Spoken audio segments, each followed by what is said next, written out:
बगल में या फिर बाजू में, ठीक है। तो क्या बोलेंगे, उससे बोलेंगे बिसाइड, ठीक है, बगल में या फिर बाजू में। अब देखो बिसाइड्स, बिसाइड्स से क्या मतलब है, बिसाइड्स का मतलब होता है के अलावा। क्या होता है, के अलावा या फिर के अतिरिक्त।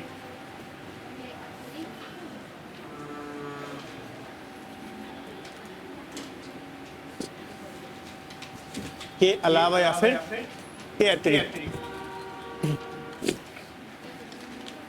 के अलावा या फिर के अतिरिक्त।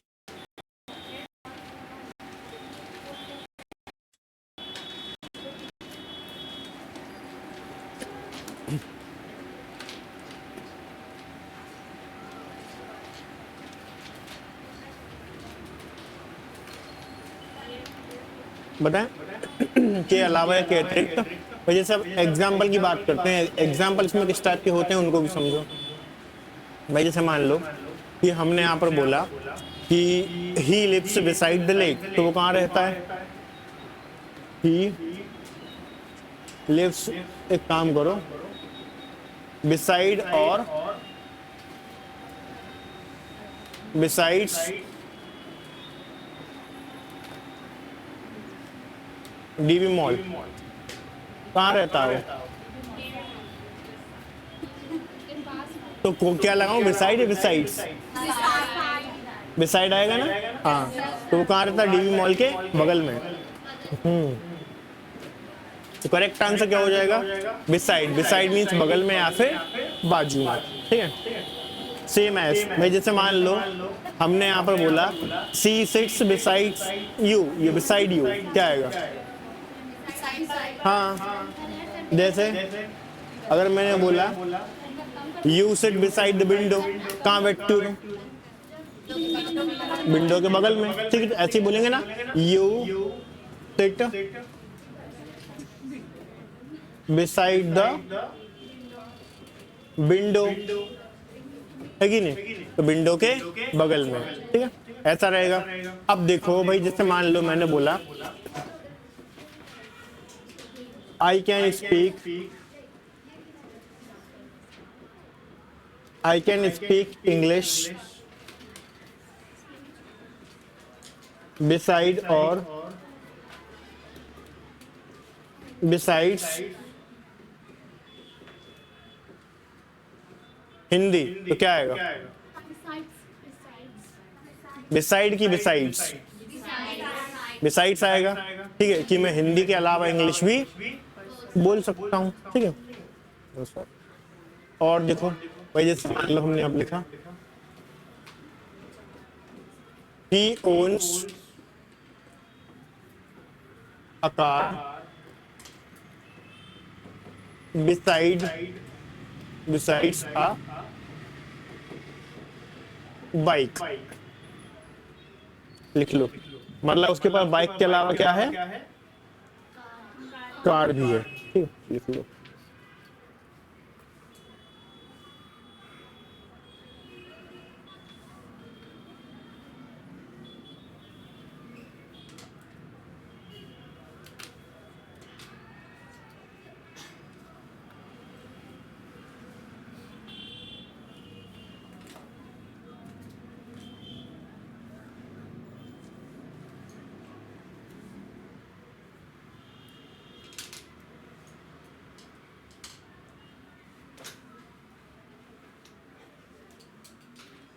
Is it done?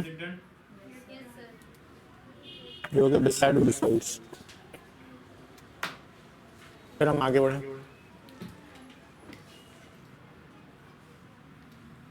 अब बताओ 2 and 4 इनमें क्या difference, where to use 2 and where to use 4?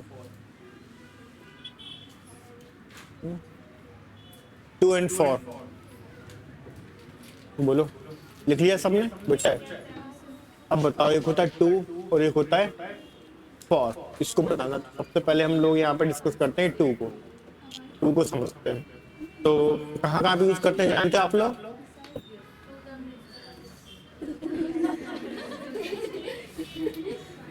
ठीक है। और इसके अलावा देख,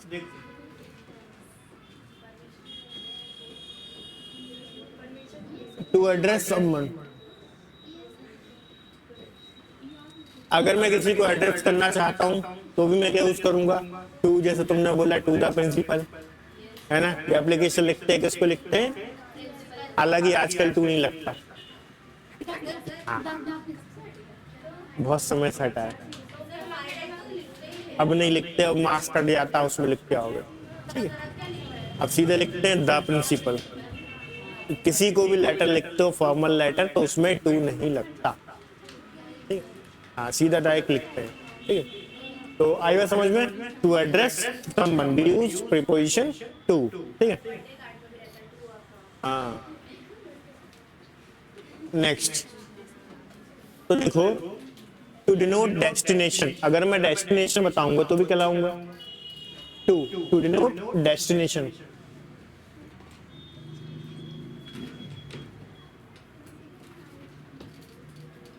टू डिनोट डेस्टिनेशन मतलब कोई भी चीज, अगर मुझे डेस्टिनेशन बताना है किसी चीज का, तो वहां पे कौन सा प्रीपोजिशन यूज करते हैं, टू का यूज करते हैं, ठीक है। Next,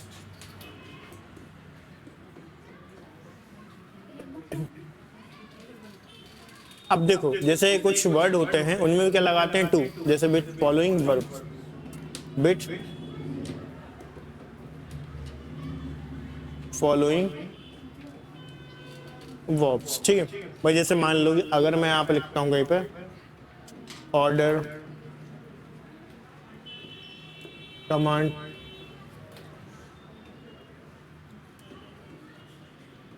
request, advice, suggest, restrict, forbid, ठीक है, फॉरबिड, प्रोहिबिट,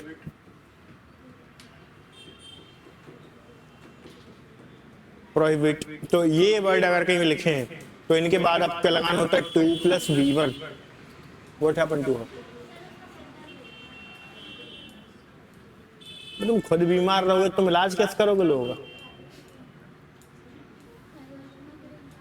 क्या हो गया, पहले अपना करोगी, सही, वही तो, पहले अपना करो, है ना।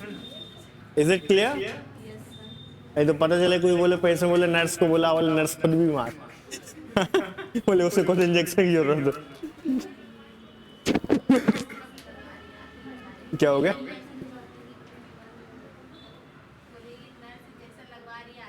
हाँ, बोले इज इट डन, यहाँ तक क्लियर है, ठीक है। आगे बढ़ते हैं, इसके कुछ एग्जांपल्स भी आपको बता देते हैं एक हाँ, एक पॉइंट और लिख लो फिर, अच्छा एक पॉइंट और बता देते हैं भाई। जैसे मान लो कि अगर मान लो कुछ मैं एडजेक्टिव्स यूज कर रहा हूं तो भी क्या लगाऊंगा, with some adjectives, with some adjectives, इनके साथ भी टू लगता है। जैसे अगर मैं यहाँ लिखता हूँ prefer, prefer,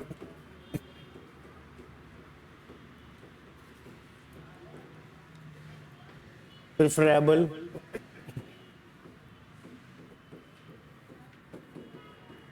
superior, junior,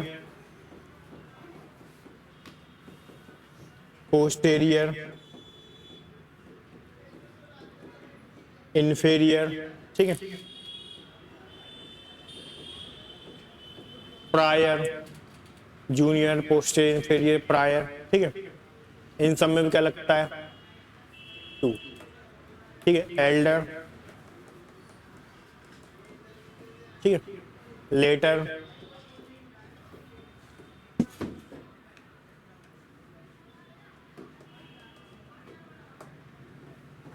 LATTER, letter,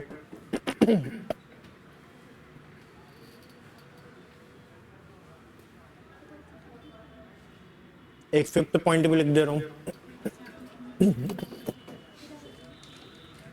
देखो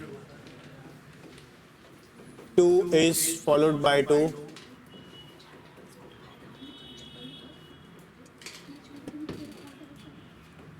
2 is followed by 2,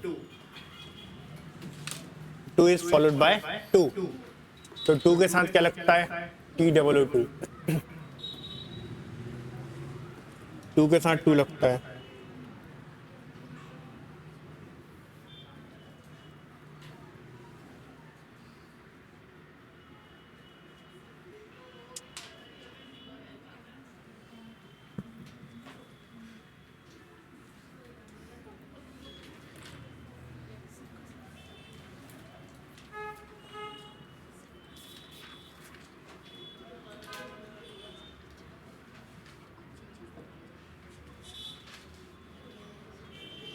हो गया कि नहीं हुआ?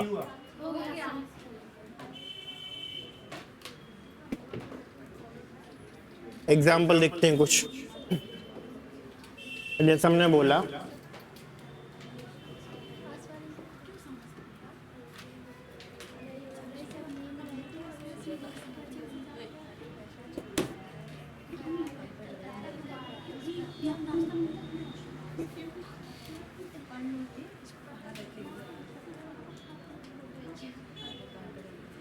लो, जैसे हमने किसी का नाम लिखा कि this award goes to Shubham, तो बताओ मतलब मैं किसको एड्रेस कर रहा हूँ इसमें?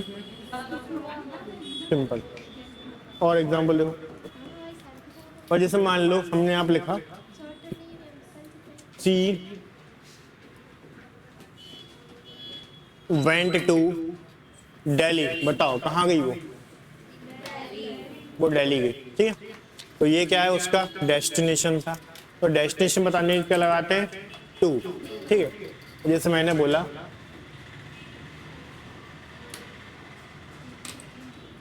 माई brother is elder to me, तो मैंने क्या बोला कि मेरा जो भाई है मुझसे बड़ा है, तो मैंने इसमें देन नहीं लगाया, क्या लगाया? 2, क्यों? क्योंकि एल्डर के साथ क्या लगता है? 2, ये मैं बता चुका हूँ आपको, ठीक है। और देखते हैं, जैसे हमने यहाँ पे लिखा the old man is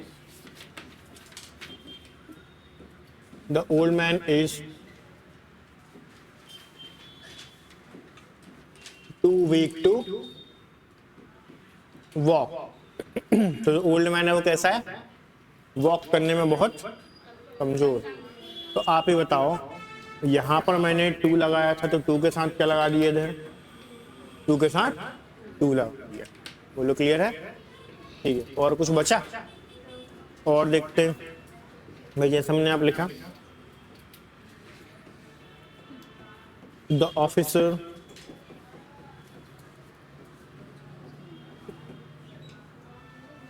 order to clear the traffic, तो बताओ ऑफिसर ने ऑर्डर किसका दिया? ट्रैफिक को क्लियर करने का, ठीक है। तो यहाँ पर मैंने क्या लगा दिया? 2 है कि नहीं? 2 लग गया। तो बताओ ये 2 के यूजेस समझ आए कि नहीं आए? आ गए ना? ठीक है। जैसे आप बोलते नहीं बोलते I am going to New Market, I am going to MP Nagar, तो वो क्या होता है आपका? वो डेस्टिनेशन होता है आपका। क्या होता है?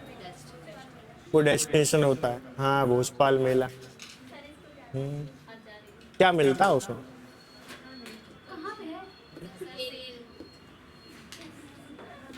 भोपाल में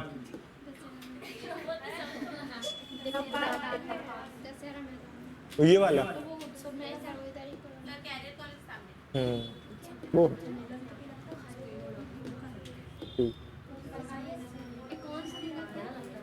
अरे चलो, तुम्हारे सेंटेंस हुए कि नहीं हुए? तुम तो ये बताओ, पहले सेंटेंस लिखो, उसके बाद तुमको जहाँ जाना आ जाओ। हो गया?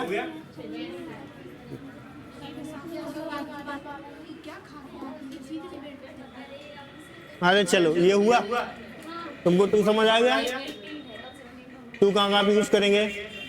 हाँ, तो जब भी कहीं पे किसी भी टाइप का मूवमेंट अगर आपको बताया जाएगा, चेंजेस बताया जाएगा, तो इन सभी कंडीशंस में आपको क्या लगाना पड़ेगा, टू लगाना पड़ेगा। ठीक है, कोई कंफ्यूजन, कोई दिक्कत नहीं ना? चलिए आगे बढ़ते हैं। तो अभी बात करते हैं अपन किसकी, फॉर की। तो फॉर को कहां पे यूज करेंगे, फॉर ऑन बिहाफ ऑफ। ठीक है, अगर मैं किसी के लिए कोई काम कर रहा हूं तो भी कहलाऊंगा फॉर। ठीक है, so on behalf of, on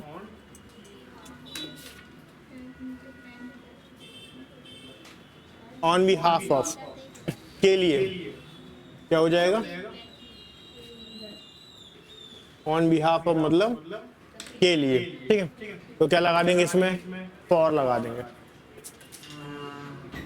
ये फर्स्ट पॉइंट है। ठीक है, सेकंड पॉइंट हम देखते हैं,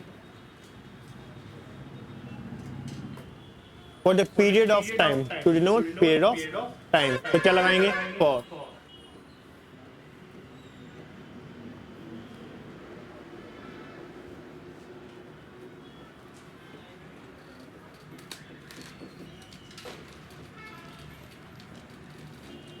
फोर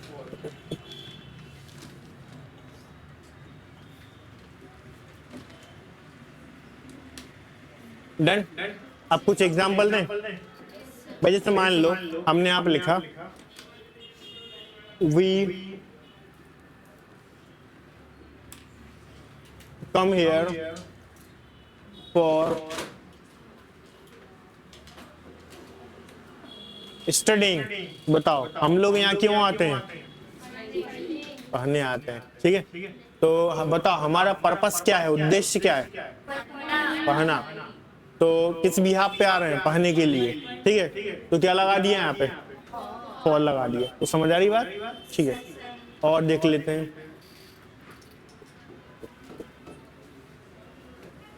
भाई जैसे मान लो पीरियड ऑफ टाइम बताना हो मुझे, तो भी कैसे यूज करेंगे भाई, हमने आप लिखा he is, sorry,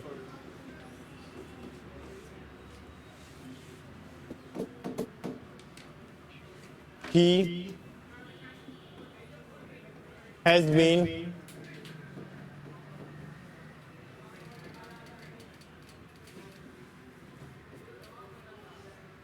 waiting for the bus, he has been waiting for the bus for, कब से वेट कर रहा है, चलो 2 घंटे, 2 घंटा ज्यादा हो जाएगा बस के लिए, फॉर 30 मिनट्स ऐसा लिख दो।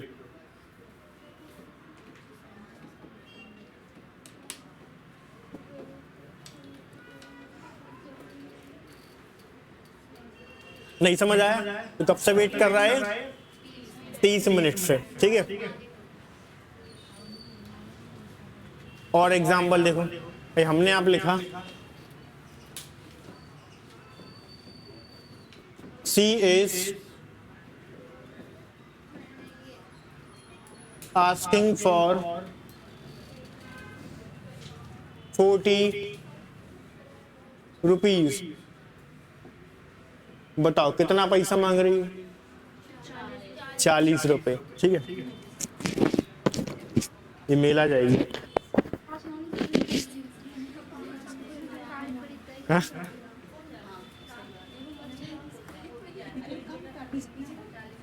हाँ 40 रुपए लेके जानी, क्या हो गया, लिख लो फटाफट।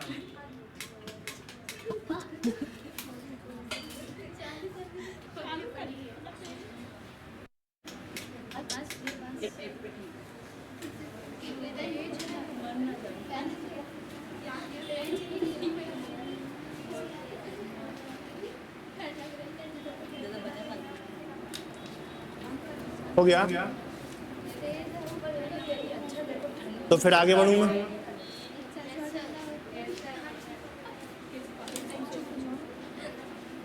तो देखो फॉर भी हो गया, टू भी हो गया, बिसाइड भी हो गया, बिसाइड्स भी हो गया। आगे बढ़ते हैं। अच्छा बताओ, अनटिल अनलेस, इन दोनों में क्या डिफरेंस है? Wait use until and unless, जानते हो, समझो। अनटिल अनलेस, ठीक है। अब इन दोनों का मतलब क्या होता है, जब तक नहीं, क्या होता है, जब तक नहीं, ठीक है। इसका भी मतलब यही है, जब तक नहीं, इसका भी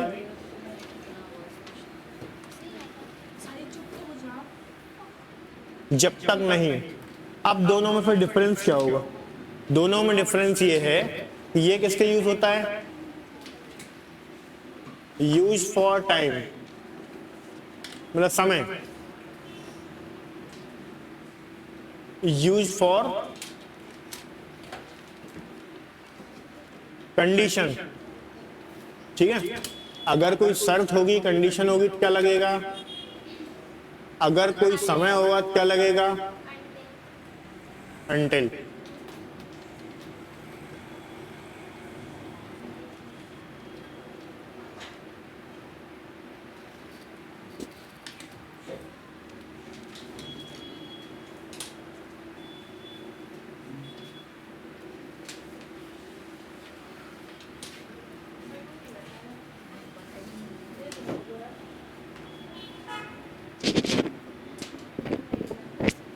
अब देखो सेंटेंस में आप लिख रहा हूं,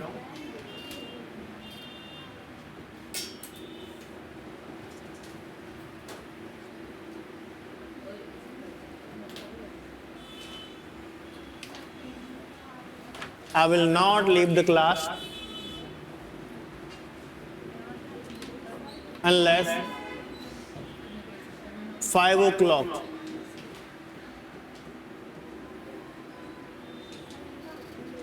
हाँ, नेक्स्ट,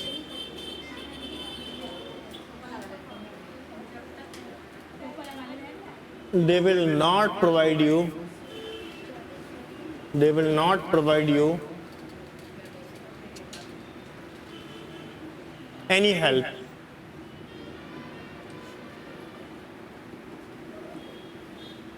until you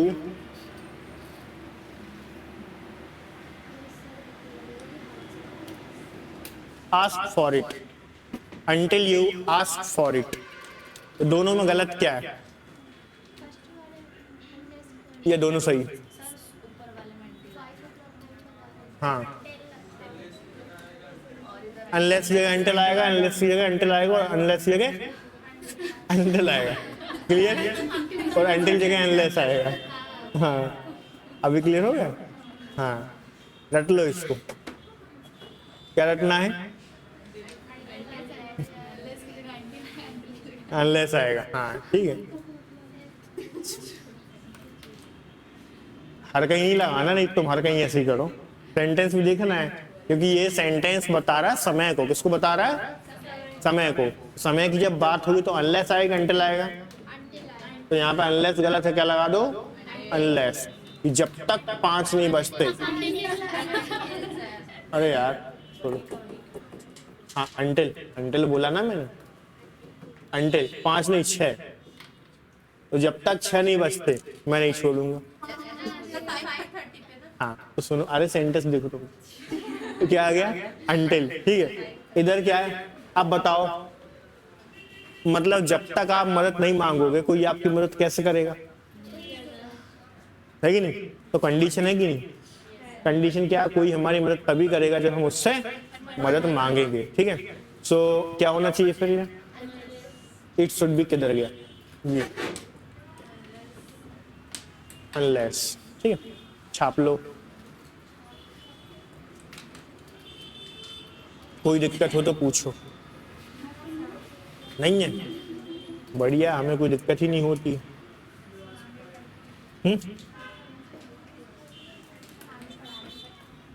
चलो आगे बढ़े फिर, तो अंटिल भी हो गया, अनलेस भी हो गया, टिल मतलब तक, हाँ टिल भी होता है, टिल मतलब तक। जैसे एग्जांपल लिख लेते हैं,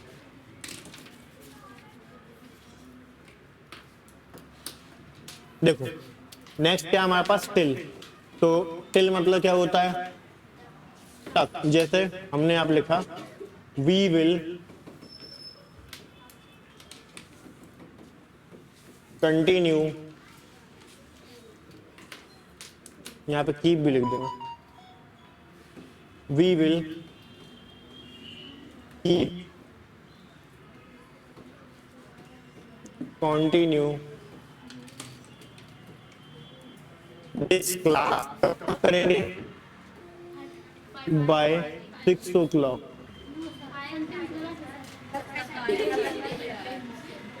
सेंटेंस बिल्कुल सही है, ग्रामर भी एकदम सही है। हाँ तो अच्छा 6:30। हाँ तो क्लास कब तक कंटिन्यू रहेगी? 6 o'clock।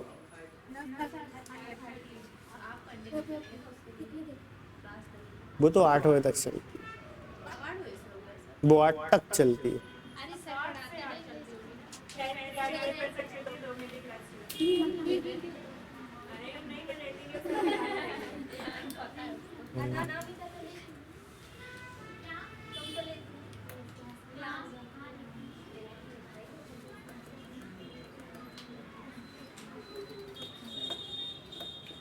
हो गया? तो ये समझ आया कि अनटिल कहाँ भी यूज करते हैं, अनलेस कहाँ भी यूज करते हैं। इसमें कोई कंफ्यूजन? ठीक है, आगे बढ़ते हैं। एग्जाम्पल और दूं भाई? देखो भाई, जैसे मान लो कि हमने यहाँ पे लिखा he does not get up till 11 o'clock। कब तक नहीं उठता वो? 11 बजे तक नहीं उठता वो। ठीक है, एक second. We will keep this class, by भी लिख सकते हैं, टिल भी लिख सकते हो, समय के लिए दोनों यूज होते हैं, बाय और टिल दोनों। बाय और टिल दोनों लगा सकते हो उसमें।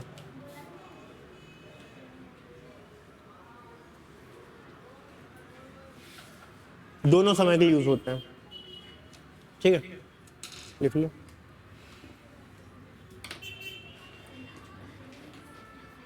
Is it done?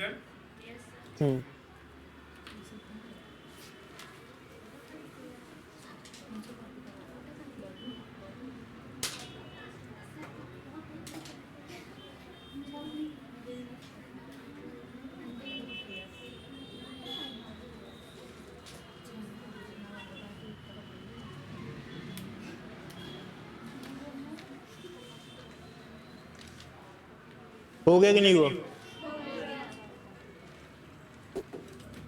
अब बताओ, by and which, where to use by and where to use which? Why and which. ठीक है, बताओ, जानते हो आप कि बाय कहां लगाएंगे, बिच कहां लगाएंगे? चलो देखो, सबसे पहले हम समझते हैं बाय। तो देखो, by is used for the doer. किसके लिए यूज होता है? डूअर के लिए, सब्जेक्ट के लिए।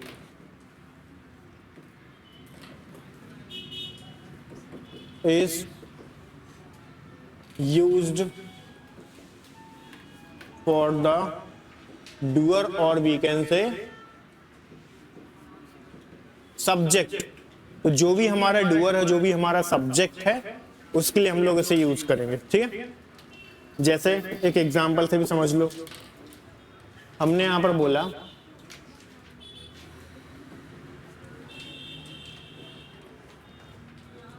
English is taught by me. बताओ, इंग्लिश किसके द्वारा पढ़ाई जाती है? मेरे द्वारा। So I am the doer. Who am I? I am the doer. हाँ, सर लिख दो तुम। ठीक है, बाय सर लिख दो। ठीक, तो I am the doer, I am doing the action, I am the subject, so that's the reason I am using by. ठीक है ना? अब समझ आ रही बात कि नहीं आ रही? और देख लेते हैं। हमने आप लिखा Ravan was killed, Ravan was killed by Ram. ठीक है, Ravan was killed by Ram. ठीक है, तो अब आप मुझे बताओ, रावण को किसने मारा था? राम ने मारा था। So who was Ram? Ram was the doer, subject है कि नहीं। तो जो एक्शन कर रहा है, जिस व्यक्ति ने एक्शन किया था, है ना, आई बात समझ में। तो that is the reason I am using by. अभी क्लियर हुआ कि नहीं हुआ?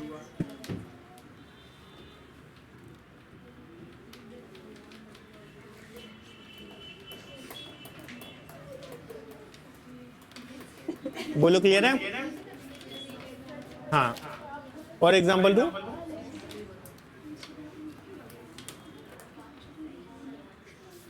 अच्छा बताओ, हमने आप लिखा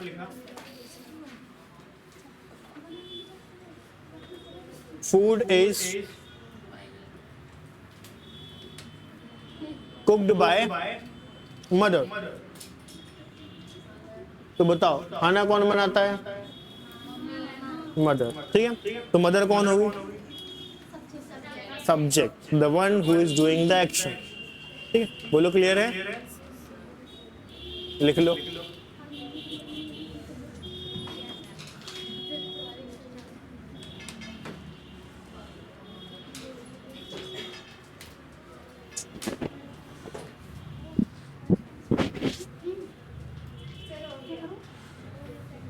ठीक, नेक्स्ट दूसरा पॉइंट देखो बाय का, second point, by is also used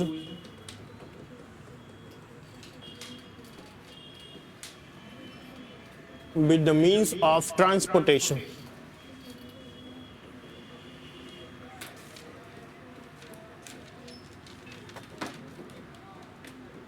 तो जो ट्रांसपोर्टेशन की जो चीजें होती हैं उनके लिए भी हम क्या यूज करते हैं? बाय का यूज करते हैं, ठीक है। वो कैसे जानते हो? और जैसे मान लो कि मैंने बोला कि मैं यहाँ कैसे आता हूं,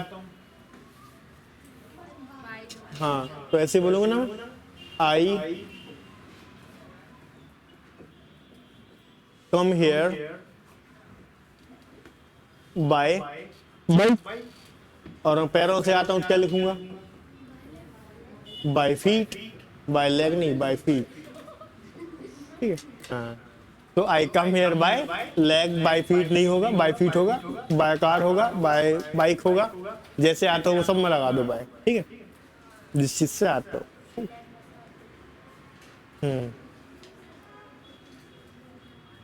तो ट्रांसपोर्ट, किसी चीज से अगर हम ट्रांसपोर्टेशन करते हैं उसके लिए भी हमें बाय का यूज करना होता है, ठीक है।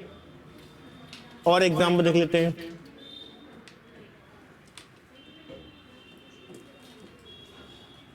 He generally travels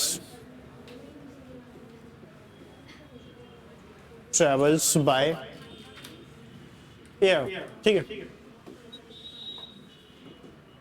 ठीक है। मतलब वो एरोप्लेन से ट्रैवल करता है तो उसका मोड ऑफ ट्रांसपोर्टेशन क्या है? हाँ, ऊपर जाके ऐसा लगता रुक गया हो, बाय एरोप्लेन लिख दो तुम, कोई दिक्कत नहीं। लो,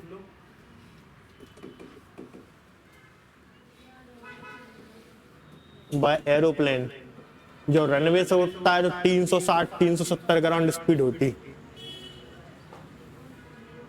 प्लेन की। जैसे ऊपर पहुंचता है फिर लगता है रुक गया ये तो। और ऊपर जाके स्पीड कितनी होती है पता है? फ्लाइट की स्पीड 600 से 900 किलोमीटर प्रति घंटे, ये रेंज होती है।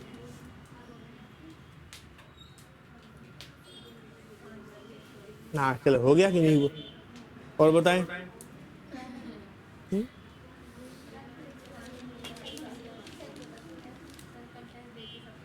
क्यों, कितने मार्क्स आए? तो दिमाग खराब कैसे हो गया? हाँ, आंसर ही किसी को पता नहीं, मतलब तुमको पता है कि रिजल्ट गड़बड़ आएगा। अच्छा ऐसा है, ये भी सही, इसलिए कम दुख है। हाँ हाँ, इसमें लग रहा है, समझ आ गया ना? तो बताओ वो कैसे ट्रेवल करता है? हाँ, हाँ वही तो, यहाँ दिमाग लगाओ, यहाँ दिमाग लगाओ तो एग्जाम में इम्प्रूवमेंट सही हो जाएगा। ठीक है, चलिए तो ये क्लियर हुआ बाय का यूज। तो मीन्स ऑफ ट्रांसपोर्टेशन के लिए भी क्या यूज करेंगे, बाय का यूज करेंगे। और सर्टेन टाइम, अगर कोई चीज है टाइम है तो उसमें क्या यूज करेंगे, बाय। अभी बताया था ना उसमें टिल एंटल वाला बताया था, ऐसा है। चलो ये क्लियर हुआ बाय का सीन। चलो बिट पढ़ाते हैं, बिट विच इसको समझते हैं। तो इसके साथ क्या प्रॉपर्टी है भाई, कोई बताएगा? तो देखो bit is generally used with the instrument.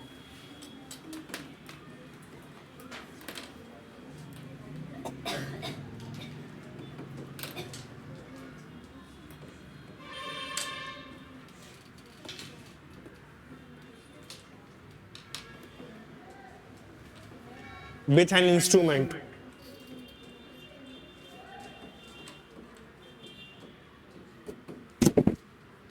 तो बिट का यूज कहां पर करेंगे, जनरली हम किसी इंस्ट्रूमेंट के द्वारा करेंगे। ठीक है, जैसे फॉर एग्जाम्पल हमने आप लिखा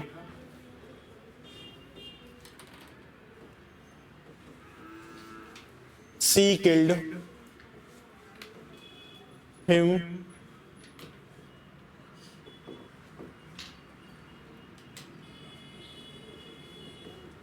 विच और बाय अ नाइफ। चलो बताओ उसने उसे कैसे मारा, चाकू से मारा। तो क्या लगाऊं, बाय की बिट, बिट आएगा ना। हाँ, क्योंकि कौन सा इंस्ट्रूमेंट यूज कर रही है मारने के लिए, चाकू है ना। तो क्या लगा देंगे, विच। क्या हो गया, और एग्जाम्पल देखो अच्छी बताओ। हमने अब लिखा कि drew this painting, he drew this painting by which bare hands। बताओ उसने पेंटिंग कैसे बनाई, तो हाथों के लिए क्या लगा दिया, बिट। बिना किसी दूसरी चीज के, सिर्फ हाथों से, कोई इंस्ट्रूमेंट को यूज नहीं किया। बाय बिठाएगा, बिठाएगा। अरे तो हाथ भी तो इंस्ट्रूमेंट है, हाथ भी तो इंस्ट्रूमेंट है ना हमारे। हाँ तो क्या आएगा, सही है, बिठाएगा। लगा दो।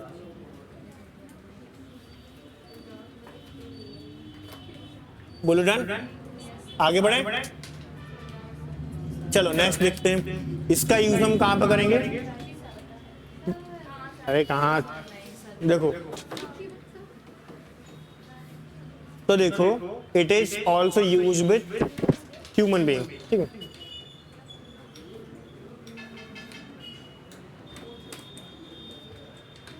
It is also use with, क्या हो गया, कुछ तो बोला। It is also use with human being. ठीक है, तो हम इसे इंसानों के लिए भी यूज करते हैं, वो कैसे, चलिए बताते हैं। It is also use with human being. ठीक है, वो कैसे, एग्जाम्पल समझो। हमने आप लिखा she went to market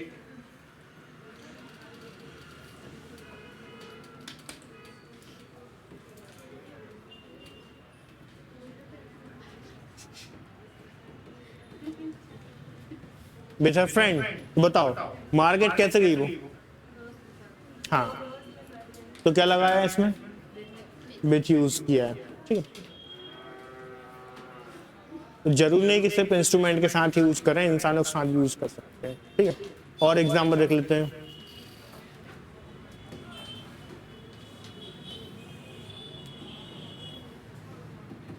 he visited the temple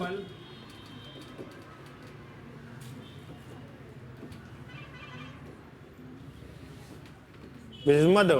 बताओ वो मंदिर किसके साथ गया? हाँ, मदर के साथ। तो क्या लगा दिया? बस तो लिख लो, और क्या। और एग्जांपल दे रहा हूँ, नेक्स्ट।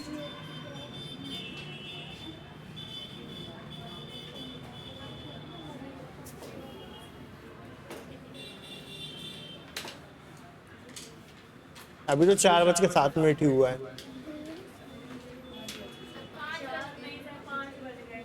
मैं तो इस घड़ी को मानता हूँ, ये वाली सामने वाली वो सही नहीं चल रही, ये सही चल रही।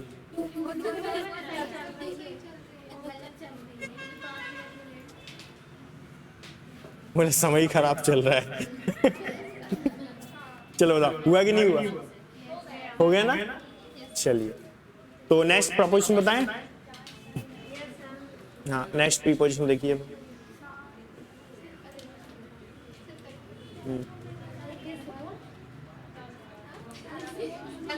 5:30 की बात थी। हाँ, ऐसा थोड़ी होता है। हाँ, चलो, तो ये बताओ, अपना ये भी हो गया विथ एंड बाय, ये भी क्लैरिटी हो, इसमें कोई दिक्कत तो नहीं? अच्छे बताओ, अबव एंड ओवर, इन दोनों में क्या डिफरेंस है?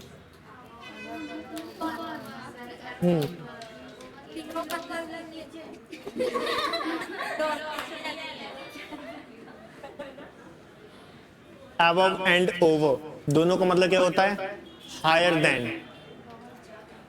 देखो, दोनों का मतलब होता है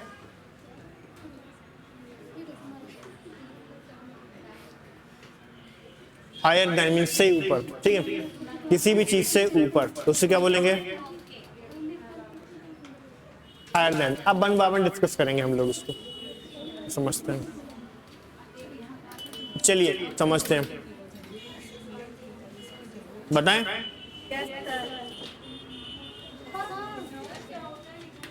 लिखो लिखो लिखो, थोड़ा स्पीडली लिखो, हो गया?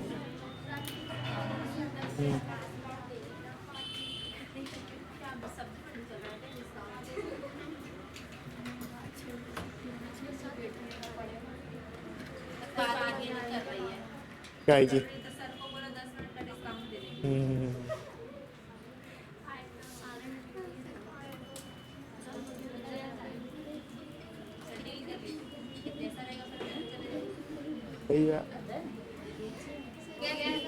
आगे बढ़े हम, ठीक है।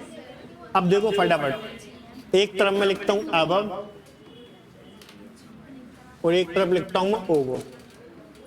तो देखो प्रैक्टिकली समझो, अब बहुत सारी कंडीशंस में दोनों प्रीपोजिशन भी यूज हो सकते हैं। सब यूजेस का काम यूजेस किस तरीके से होगा उसको समझते हैं हम लोग, ठीक है।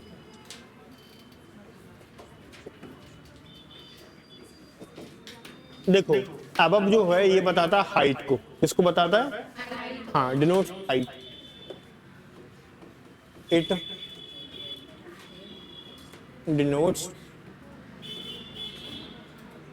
हाइट और स्टैटिक ऑब्जेक्ट, और static objects.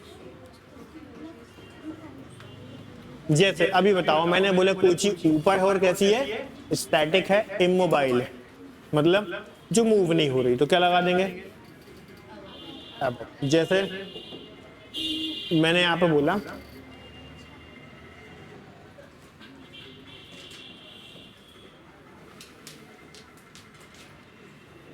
The sky is above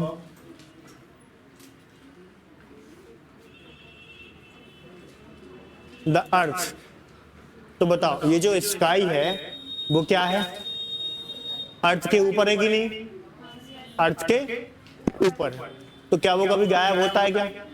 कि सुबह उठो तो गायब दिखे नहीं कुछ ऊपर, होता है ना हमेशा? तो वो नहीं होता क्या? रही हमेशा रहता है ना, स्टैटिक रहता है, मूवमेंट नहीं करता, ठीक है। हाँ, और एग्जांपल देखो, जैसे मैंने बोला, बताओ तुम्हारे सर के ऊपर क्या है? पंखा, ठीक है, तो ऐसे ही बोलोगे ना, there is a fan above your head. तो ये बताओ, जब वो चलता है तो ऐसा होता है यहाँ चलते चलते वहां पहुंच गया, फिर अपना पॉइंट चेंज करता है क्या वो? नहीं ना, अपनी जगह पर होता है। कुछ भी, फिर वो चलेगा थोड़ी। अभी क्लियर हुआ? अगर कुछ एग्जैक्टली मेरे सर के ऊपर है तो क्या लगा दूंगा मैं? ओवर। यही तो कॉन्सेप्ट, इंग्लिश इसीलिए तो कंफ्यूजिंग हो, और क्या है, हम कभी भी कुछ ही बोल सकते हैं, है ना। बता रहे, देखो ऐसा है, जैसे मान लो मैं यहाँ खड़ा हूँ, ठीक है, प्रैक्टिकली, अरे सुनो मेरी बात, मैं यहाँ खड़ा हूँ प्रैक्टिकली, ये लाइट है, तो this light is above my head, है कि नहीं? अब मैं एग्जैक्टली यहाँ आ गया, this light is over my head, ठीक है, एग्जैक्ट पोजीशन बताता तो ओवर, ठीक है। अभी क्लियर हुआ? हाँ, अब देखो ओवर का फर्स्ट पॉइंट समझ लो पहले तो, ठीक है, तो ये बताता है मोशन, ठीक है, it denotes motion.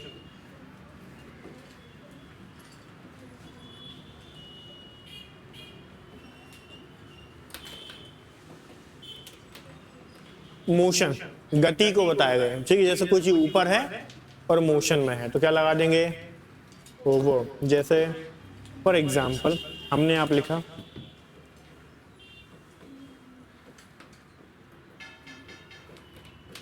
Words are flying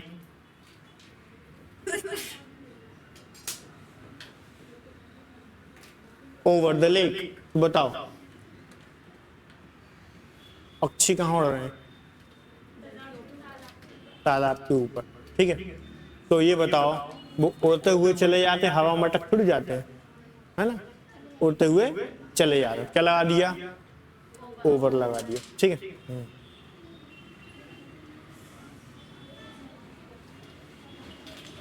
बोलो क्लियर है? ठीक है, और एग्जाम्पल देख लेते हैं। The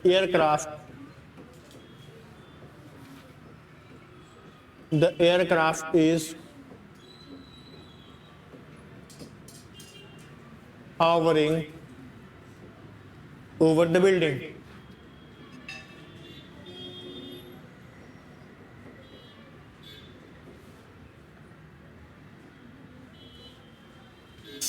The aircraft is hovering over the building. Hover मतलब मंडराना, लिख लो नहीं पता तो, hover मतलब मंडराना, तो जो एयरक्राफ्ट है वो कहाँ मंडरा रहा है? बिल्डिंग के ऊपर, ठीक। नेक्स्ट पॉइंट बताएं, यहां तक नोट कर लिया कि नहीं किया?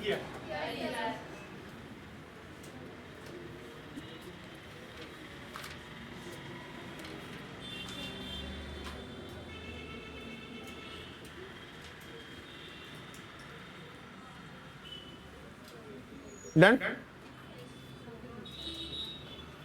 दूसरा पॉइंट समझो, सेकंड पॉइंट, मतलब देखो अगर कोई भी डेटा है, कोई भी पैरामीटर, तो भी क्या यूज करेंगे?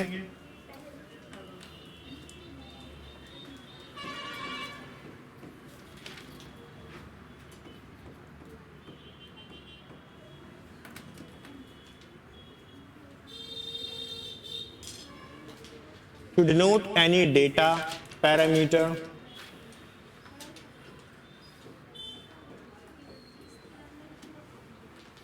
to denote any data parameter and standard, तो इसके लिए भी क्या यूज करेंगे?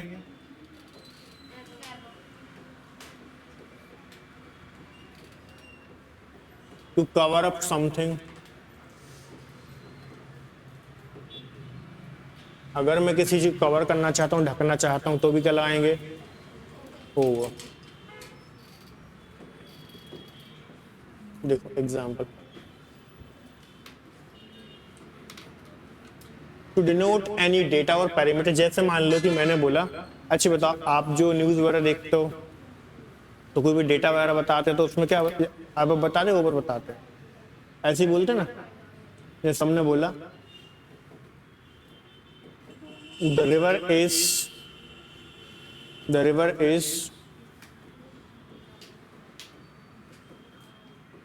flowing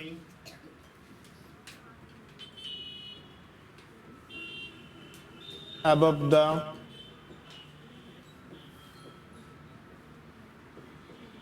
danger mark. ठीक है, कि जो नदी है वो कहाँ बह रही है, डेंजर मार्क के ऊपर। ठीक है, तो डेंजर मार्क के ऊपर बह रही है नदी, तो क्या लगा दिया हमने, अबव। ठीक है,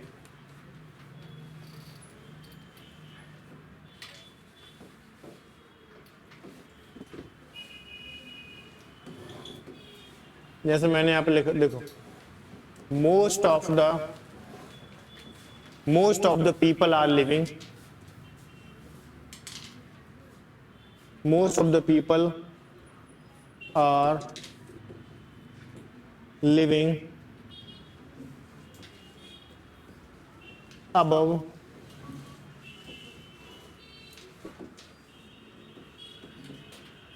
poverty line in Kerala। तो हमने बोला कि ज्यादातर लोग गरीबी रेखा के ऊपर जी रहे हैं, कहां पर, केरला में। ठीक है, आई बात समझ में, सबसे ज्यादा एजुकेटेड लोग वही हैं, तो सबसे ज्यादा ये सही है, ऐसा है। तो बताओ, आपको पता है बीपीएल कार्ड एपीएल कार्ड का फुल फॉर्म क्या होता है?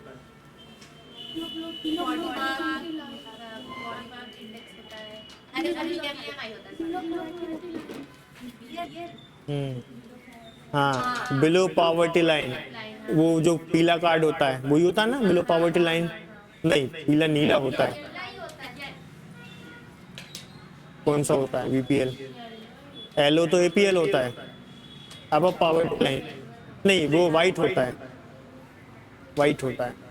पॉवर्टी लाइन जो होता है गरीबी रेखा के ऊपर। ठीक है, तो ये देखो ना, बोला मैंने, तो अब पॉवर्टी लाइन मतलब आपने एक पैरामीटर फिक्स करके रखा है कि भाई तुम्हारे पास अगर मान लो 100 रुपए हैं तो तुम अब पॉवर्टी लाइन, अगर 99 होगा तुम बिलो पॉवर्टी लाइन आ गए, है कि नहीं?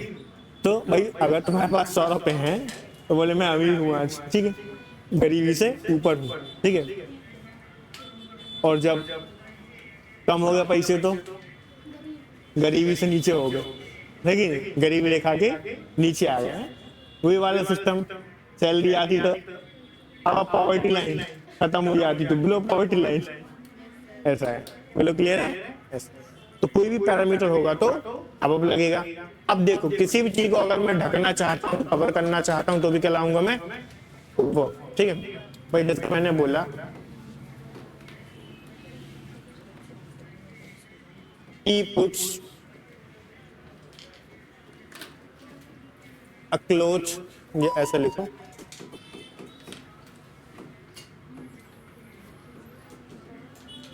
a piece of cloth over the child। ठीक है, तो बताओ, हमने बोला कि उसने जो बच्चा है उसके ऊपर क्या ढक दिया, कपड़ा। ठीक है, तो क्या लगा दिया, ओवर। नहीं समझ आया? ओवर। ठीक है भाई, जैसे मैंने बोला इन द मॉर्निंग, या देखो the city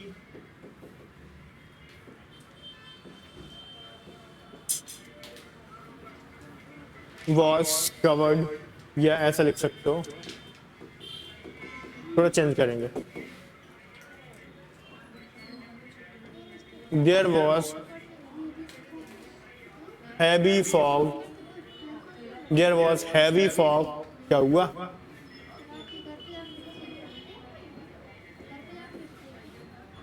over the city.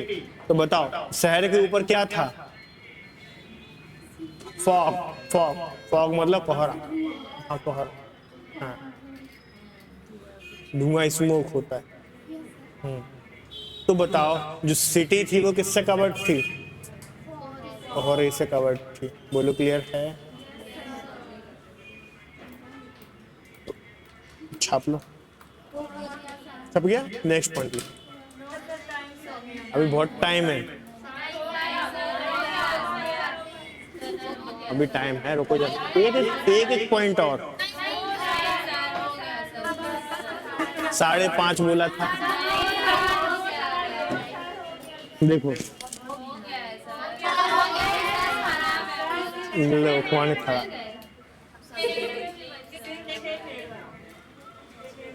हाँ बहुत अच्छा, मिनट में 1 पॉइंट हो जाएगा। चलो फटाफट बुकैब बता रहे हैं बुकैब 5 मिनट बस, ओनली 5।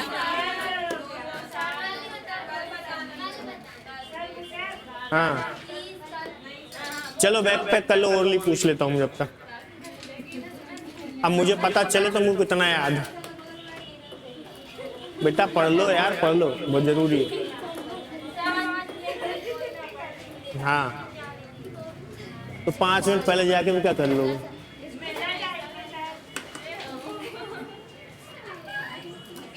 चलो अच्छी इडियम्स बता दो, अच्छी इडियम्स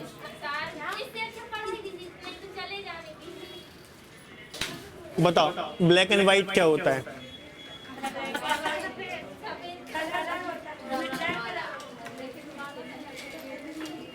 भाई जैसे मैंने बोला give me the information in black and white. हाँ give me the detail in black and white. इस इडियम, इस सेंटेंस के अंदर मैंने जो ब्लैक एंड व्हाइट बोला है, इसका मतलब क्या है? डीपली और गहराई से लिखित में। हाँ ब्लैक एंड व्हाइट को बोलते हैं लिखित में, रिटर्न। हाँ रिटर्न इन्फॉर्मेशन चाहिए मुझे, ठीक है। तो रिटर्न इन्फॉर्मेशन चाहिए, क्या बोलेंगे उसे? उसे बोलेंगे ब्लैक एंड व्हाइट, ठीक है। अच्छा बताओ, a bed of roses, a bed of roses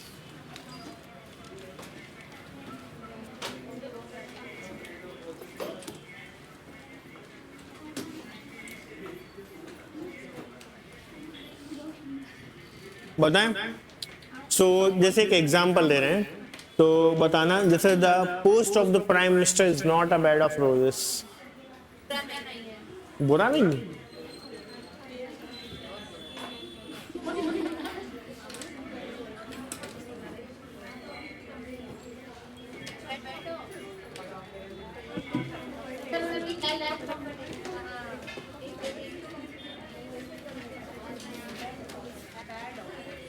A bed of roses means a comfortable situation, ठीक है। उससे बोलता है बेड ऑफ रोजेस की प्रधानमंत्री का पद जो है ऐसा नहीं कि बहुत आरामदायक स्थिति है, बहुत सारे टेंशन होते हैं, बहुत सारे काम रहते हैं, कब कुर्सी चली जाए, कब टेंशन, कब कुछ हो जाए, कोई भरोसा नहीं, ठीक है। हाँ कब का इलेक्शन हो जाए, ठीक है। तो ऐसा उसे बोलता है बेड ऑफ रोजेस। अच्छा बताओ, इन अ नटसेल बताओ, इन अ नटशेल, इसका क्या मतलब है? जैसे मान लो कि मैंने बोला tell me everything in a nutshell, in short, संक्षिप्त में। इन शॉर्ट मतलब शॉर्ट में मुझे बताएं, उसे क्या बोलेंगे? इन अ नटशेल। क्या बोलेंगे? इन अ नटशेल। नेक्स्ट, अच्छा बताओ, कुक्कू इन द नेस्ट बताया था ना, याद है? नहीं है याद? अच्छी बताओ, अ डॉग इन द मैनेजर।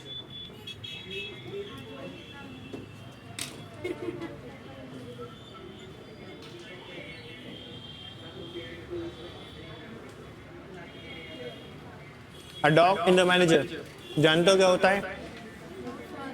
इसका मतलब होता है सेल्फिश पर्सन।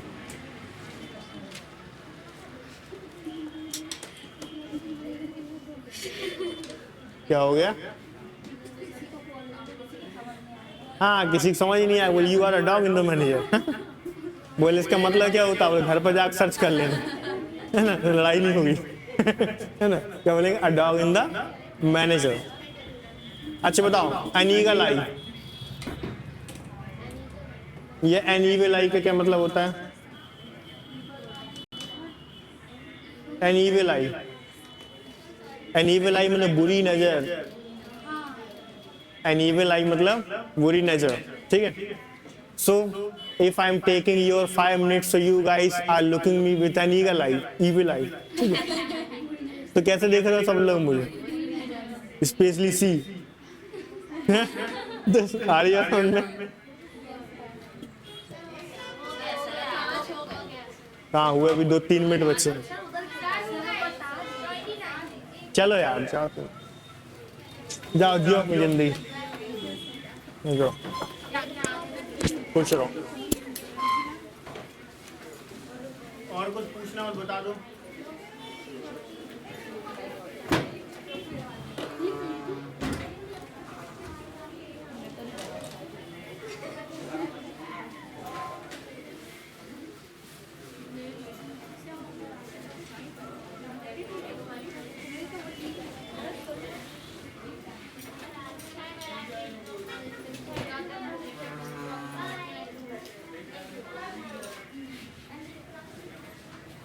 और पढ़ना हो इंग्लिश तो बैठ में बैठ जाओ।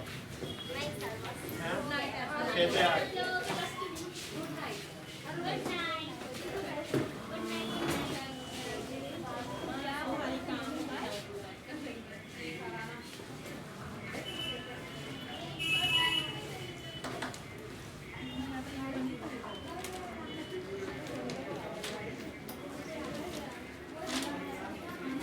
ये सीधी बात, कुछ पाने के लिए कुछ तो करना पड़ता है।